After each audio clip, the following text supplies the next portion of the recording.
11:48 के आसपास ये खबर आई है। तो कहीं न कहीं मोमेंटम अब आपको देखने को मिलेगा कल के दिन।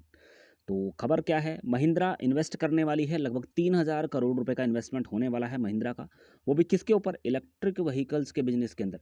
तो बहुत ही बड़ी खबर निकल के आ रही है और वो भी अगले 3 साल के लिए इन्होंने यहाँ पे टाइम पीरियड भी रखा है। तो आप जानते हैं कि इलेक्ट्रिक व्हीकल्स का क्रेज़ लगातार बढ़ता हुआ नज़र आ रहा है। तो कहीं न कहीं अब मोमेंटम हमें देखने को मिलेगा इन कंपनियों के अंदर, जो कि हमारे जो है ऑटो सेक्टर से बिलॉन्ग करती हैं। और आप जानते हैं कि काफ़ी सारी कंपनियाँ जो हैं इसी महीने में अप्रैल में, जैसे कि मारुति सुजुकी ने प्लान किया है इलेक्ट्रिक व्हीकल्स उतारने का। तो और भी काफ़ी सारी कंपनियाँ हैं जो इलेक्ट्रिक व्हीकल्स जो है बाज़ार के अंदर उतारने वाली हैं। तो इससे क्या है कि बिज़नेस के अंदर हम लोगों को मजबूती देखने को मिलेगी, बिज़नेस इनका और भी जो है तेज़ी के साथ में दौड़ता हुआ नज़र आने वाला है।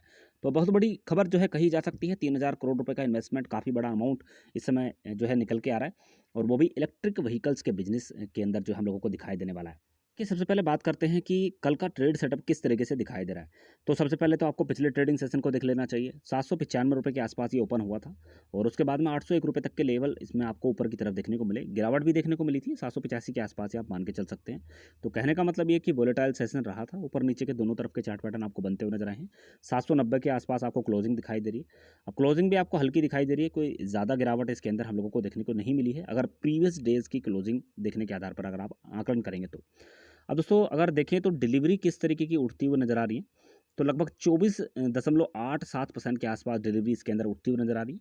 और अगर देखें तो लगभग 952 रुपये तक ये स्टॉक्स गया था, 52 वीक हाई निकल के आ रहा है। और लो आपने देखा ही है, कोरोना वायरस के टाइम में जब स्टार्टिंग थी कोरोना की, तो कहीं ना कहीं 312 रुपये तक के लेवल इसके अंदर हम लोगों को दिखाई दे चुके हैं। वहाँ से अच्छी खासी रिकवरी भी जो है स्टॉक्स के अंदर हो चुकी है। कंपनी चाहे कैसी भी हो, बट कहीं ना कहीं जब हम फंडामेंटल्स एनालिसिस करते हैं तो हम लोगों को सारी चीज़ जो है सही तरीके से एनालिसिस कर लेनी चाहिए।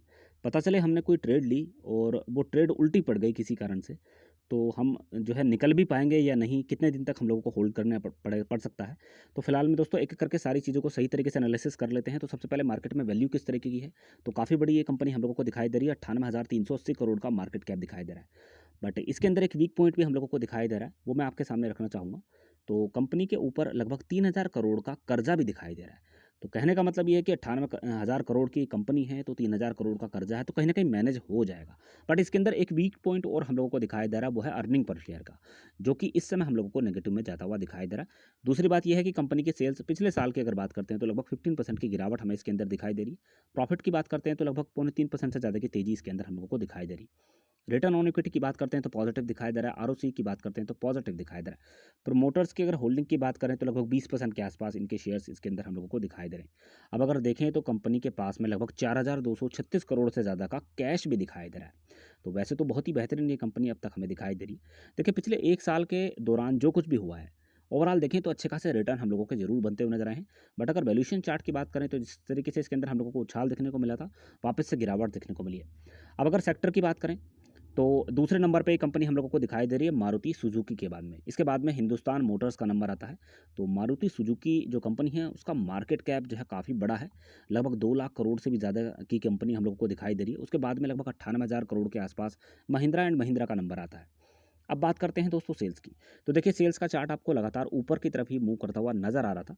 बट इस साल जो है आपको गिरावट देखने को मिली है, लगभग 15% से ज़्यादा की गिरावट देखने को मिली। अगर आप देखेंगे तो 3 साल का ओवरऑल लगभग 1% की तेज़ी देखने को मिल रही है, 5 साल में भी तेज़ी का माहौल कंपनी के अंदर दिखाई दे रहा है। तो यही कारण है कि लगातार जो है कंपनी का प्रॉफिट हम लोगों को गिरता हुआ नज़र आ रहा है। अगर आप बात करते हैं पिछले 1 साल की, तो भयंकर गिरावट देखने को मिल चुकी है, लगभग 72% से ज़्यादा की गिरावट हमें कंपनी के अंदर दिखाई दी। इसी तरीके से अगर ओवरऑल आकलन करें तो लगभग 3 साल का लगभग 28% से ज़्यादा की गिरावट देखने को मिल चुकी है और 5 साल में भी ये हम लोगों को गिरता हुआ ही नज़र आया है। रिटर्न ऑन इक्विटी की बात करते हैं तो लगभग 5 साल में पॉजिटिव है, 3 साल में भी पॉजिटिव है और अगर 1 साल की बात करते हैं तो स्थिति मजबूत दिखाई दे रही है। आरओसी की बात करते हैं तो ये भी हम लोगों को 5 साल, 3 साल और 1 साल में पॉजिटिव दिखाई दे रहा है। अब दोस्तों जानने की कोशिश करते हैं शेयर होल्डिंग पैटर्न्स की। तो जो सबसे ज़्यादा हिस्सेदारी इसके अंदर हम लोगों को दिखाई दे रही है वो है एफआईएस की। तो लगभग 37.9% के आसपास एफआईएस के स्टेक हैं। और अगर डीआईएस की बात करते हैं तो 28.24% के आसपास हिस्सेदारी दिखाई दे रही है। उसके बाद प्रमोटर्स की हिस्सेदारी दिखाई दे रही है लगभग 19.44% के आसपास। इसके अंदर भी एक वीक पॉइंट हम लोगों को दिखाई दे रहा है, लगभग 1.34% शेयर्स जो है प्रमोटर्स ने अपने गिरवी रखे हुए हैं। बट इसके अंदर भी एक पॉजिटिव पॉइंट्स हम लोगों को दिखाई दे रहा है। देखिए प्लेज होल्डिंग अगर मैं दिसंबर 2019 की बात करता हूं तो 1.66% थी, उसके बाद में बढ़ती हुई नजर आई है, 3.04% के आसपास पहुंचती हुई नजर आई। तो कहने का मतलब ये है कि पिछले 2-3 क्वार्टर से इसके अंदर अंदर हम लोगों को गिरावट भी देखने को मिल रही है। तो ये एक पॉजिटिव पॉइंट यहाँ पर निकल के आ रहा है। अब अगर देखें तो पब्लिक की होल्डिंग लगभग 14% के आसपास दिखाई दे रही है। इसी तरीके से अब नतीजों पर नज़र डालते हैं। तो जो अभी हाल फिलहाल में क्वार्टर ऑन क्वार्टर के नतीजे आए थे, तो उसके अंदर सेल्स में हम लोगों को इंप्रूवमेंट देखने को मिली थी। 14,215 करोड़ के आसपास पहुंच चुकी है, जो कि पिछले क्वार्टर में 11,000 करोड़ के आसपास दिखाई दे रही थी। उससे पहले 5,000 करोड़ का आंकड़ा आपको देखने को मिल रहा था। तो कहने का मतलब ये है कि पिछले 3 क्वार्टर से लगातार कंपनी की सेल्स हम लोगों को बढ़ती हुई नजर आ रही है। अब अगर देखें तो मुनाफा 112 करोड़ के आसपास दिखाई दे रहा है। उसके बाद गिरावट देखने को मिली 77 करोड़ के आसपास। वापस से देखें तो गिरावट देखने को मिल रही है 30 करोड़ के आसपास। तो मुनाफा जो है लगातार कंपनी का गिरता हुआ नजर आ रहा है। बट अगर सेल्स की बात करते हैं तो सेल्स लगातार जो है कंपनी की बढ़ती हुई नजर आ रही है। अब देखते हैं ईयर ऑन ईयर बेसिस पे कंपनी में किस तरीके के एक्शन हम लोगों को दिखाई दे रहा है। तो मार्च 2020 की अगर बात करते हैं तो 45,000 करोड़ के आसपास आपको सेल्स दिखाई दी है, जो कि ईयर ऑन ईयर बेसिस में आपको कम दिखाई दे रही है, क्योंकि पिछले साल लगभग 53,000 करोड़ के आसपास ये पहुंच गई थी। तो वहाँ से गिरावट देखने को मिली है। ये साल अगर देखा जाए तो काफ़ी सारी कंपनियों के लिए ख़राब रहा है। तो इस कंपनी के लिए भी ख़राब रहा है। सेल्स के अंदर हम लोगों को गिरावट देखने को मिल रही है। इससे पहले देखें तो 48,000 करोड़ के आसपास दिखाई दे रही थी। इससे पहले देखते हैं तो 44,000 करोड़। वापस से देखते हैं 2016 के अंदर 40,000 करोड़ के आसपास आपको सेल्स ग्रोथ दिखाई दे रही है। तो कहने का मतलब ये है कि वैसे तो लॉन्ग टर्म में सेल्स बढ़ती हुई नजर आ रही थी, बट इस साल गिरावट देखने को मिली है। अब एक नज़र डालते हैं मुनाफे की तरफ। तो 3,204 करोड़ के आसपास आपको मुनाफा देखने को मिल रहा था 2016 में। उसके बाद 3,600 करोड़, 4,300 करोड़, 4,700 करोड़।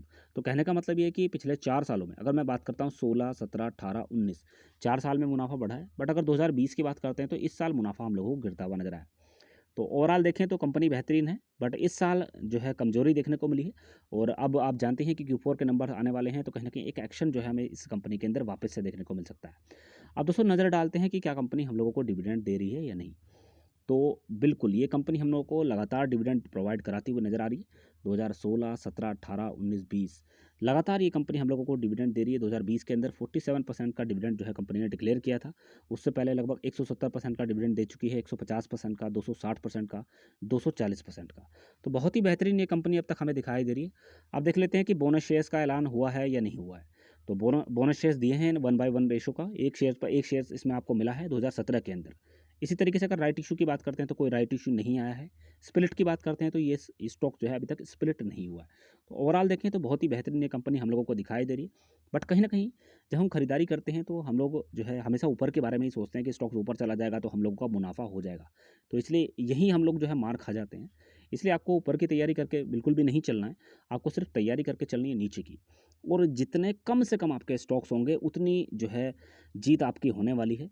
इसलिए जो है सिर्फ नीचे की तैयारी करनी है। और जब अच्छा खासा स्टॉक गिर जाए तो उसके अंदर आपको एवरेज बनाना है। तो कहीं ना कहीं अच्छे खासे रिटर्न जो है आपके लॉन्ग टर्म में जरूर बनने वाले हैं।